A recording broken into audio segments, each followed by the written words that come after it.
cuma satu yang saya bisa katakan pada siang hari ini. Jangan pernah menyerah kalah dalam hidup ini. Apapun yang kita hadapi, jangan pernah menyerah kalah dalam hidup kita. Sebab Allah tidak pernah membiarkan kita bergumul sendirian. Kita tidak pernah ditinggalkan sendiri. Dia berjanji, bahkan dia menjadi penolong kita yang tidak pernah tertidur dan tidak pernah terlelap menjaga hidup kita. Kenapa kita harus menyerah kalah dalam hidup ini? Mari kita tundukkan kepala bersama-sama di hadapan Dia. Tuhan Yesus, siang hari ini kami mau minta maaf kepadamu Tuhan. Karena seringkali dalam hidup ini dengan begitu mudahnya kami dikalahkan oleh keadaan dan situasi yang ada. Seringkali dalam hidup ini dengan begitu mudahnya kami menyerah kalah. Itu sebabnya setiap kali kami datang di hadapan-Mu, kami selalu datang dengan keluhan-keluhan hati kami. Kami selalu mengeluh kepada-Mu Tuhan. Itu juga sebabnya setiap kali kami datang di hadapan-Mu, kami selalu datang dengan komplain-komplain kami kepada-Mu. Bahkan tidak jarang Tuhan, pada saat kami datang di hadapan-Mu, kami pakai mulut kami ini untuk mempersalahkan Engkau atas apa yang terjadi dalam hidup kami ini Tuhan. Tuhan Yesus, maafkan kami.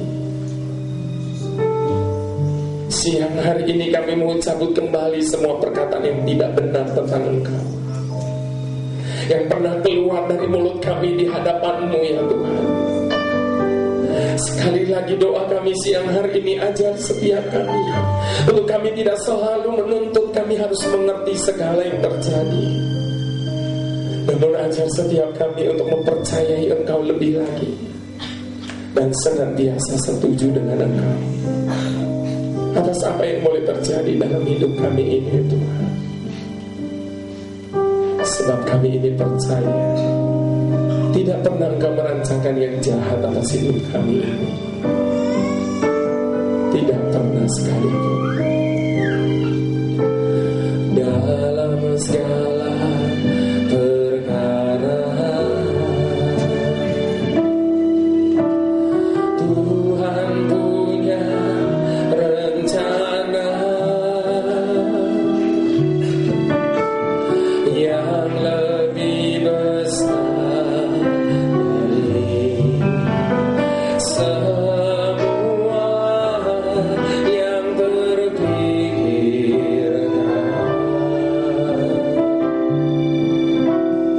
Apapun yang kau perbuat, tak ada maksud jahat. Sebab itu ku lakukan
kita menyembah Tuhan, Bapak Ibu Saudara, seringkali kita diminta untuk mengangkat kedua tangan kita di hadapan Dia. Kenapa kita mesti angkat-angkat tangan setiap kali kita menyembah Dia? Apakah itu karena kebiasaan? Atau itu karena liturgi denominasi tertentu? Setiap kali menyembah Tuhan mesti pakai angkat-angkat tangan? Atau mungkin Bapak Ibu Saudara merasa sangat terpaksa karena merasa berkali-kali dipaksa oleh pemimpin pujian untuk mengangkat kedua tanganmu di hadapan Tuhan. Siang ini saya mau ingatkan setiap kita, Bapak Ibu Saudara, pada waktu kita datang di hadapan Tuhan dengan mengangkat kedua tangan kita di hadapan Dia, itu artinya kita datang dengan menyerah kepada Tuhan. Orang kalau perang dia mau menyerah, tandanya apa? Angkat tangan. Itu sebabnya pada waktu kita angkat tangan di hadapan Allah kita, maka Allah kita akan turun tangan dalam hidup kita. Pada waktu kita angkat tangan, Tuhan turun tangan. Artinya pada waktu kita datang dengan menyerah kepada Tuhan, maka Allah kita akan bertindak dalam hidup kita. Itu sebabnya kalau hari-hari ini kita belum melihat tindakan Tuhan dalam hidup kita, bahkan kita merasa sepertinya Tuhan tidak buat apa-apa dalam hidup saya, jangan cepat-cepat salahkan Tuhan. Bahkan saya mau katakan siang ini, jangan pernah salah-salahin Tuhan. Sebab selama-lamanya Tuhan itu tidak pernah salah. Jadi jangan suka salah-salahin Tuhan. Selama-lamanya Tuhan kita tidak pernah salah. Sekali lagi saya ingatkan, Dia terlalu bijak untuk bisa buat kesalahan dalam hidup kita. Jadi selamanya Tuhan itu tidak pernah salah. Jadi jangan pernah salah-salahin Tuhan. Tapi mari kita cek lagi kepada diri kita, betulkah kita sudah sungguh-sungguh menyerah sama Tuhan? Sebab firman-Nya berkata begini, serahkanlah khawatirmu kepadaku, maka aku akan bertindak. Artinya, selama kita tidak menyerah kepada Tuhan, Tuhan tidak akan pernah bertindak dalam hidup kita. Tapi sangat disayangkan, manusia sulit sekali untuk menyerah sama Tuhan. Jujur siang hari ini Bapak Ibu Saudara, berapa banyak di antara kita sulit kan untuk menyerah sama Tuhan. Tapi ironisnya, dengan begitu mudahnya kita bisa menyerah kepada keadaan dan situasi yang ada. Itu sebabnya saya bersyukur di album saya yang terakhir ini, Tuhan berikan pujian yang sangat profetik ini. Kenapa saya katakan pujian ini profetik? Karena saya melayani ke desa, ke kota, ke negara manapun, saya mendapati satu kenyataan yang tengah terjadi dalam kehidupan umat manusia hari-hari ini. Bapak Ibu Saudara mau sadari atau tidak, Bapak Ibu Saudara mau setuju atau tidak, kenyataan itu tengah terjadi atas kehidupan umat manusia hari-hari ini. Dan kenyataan itu adalah roh keputusasaan tengah melanda kehidupan umat manusia hari-hari ini.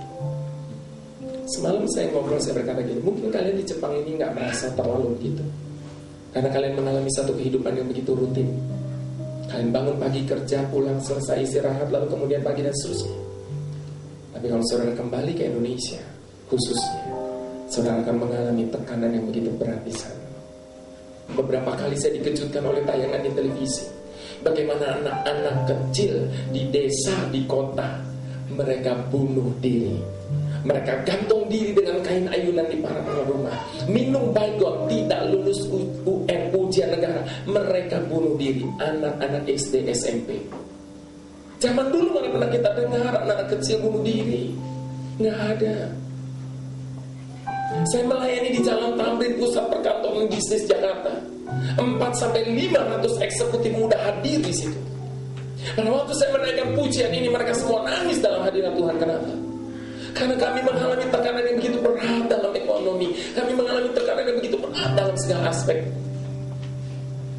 Dan yang sangat menyedihkan hati saya, Bapak Ibu Saudara, waktu saya melayani di Solo, malam hari itu lawatan Tuhan dahsyat luar biasa.